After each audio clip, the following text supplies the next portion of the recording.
جب ساری دنیا منہ پھیر لیتی ہے تو اس وقت بھی اللہ آپ کے ساتھ ہوتا ہے۔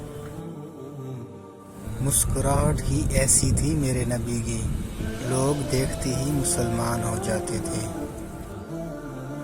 رسول اللہ صلی اللہ علیہ وآلہ وسلم نے فرمایا، اللہ کے نزدیک سب سے بہتر شخص وہ ہے جو سلام کرنے میں پہل کرے۔ حضرت علی، جو تمہارے مقدر میں ہے وہ تم تک پہنچ کر رہے گا۔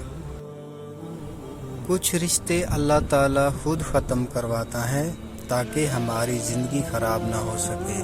بے شک وہ جو کرتا ہے بہتر کرتا ہے۔ اللہ اپنے علاوہ کبھی کسی کا محتاج نہ کرے۔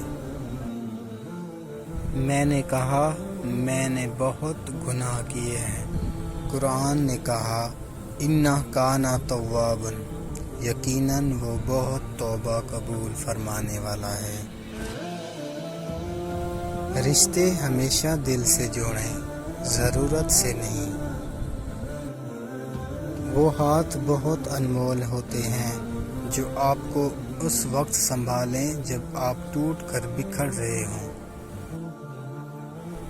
احمد فراز لکھتے ہیں، بندگی ہم نے چھوڑ دی ہے فراز، کیا کریں لوگ جب خدا ہو جائیں۔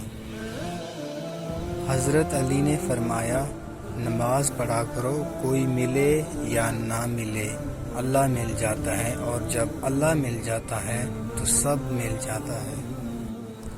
خوشی دینا سیکھیں، غم تو رشتہ دار بھی دیتے ہیں۔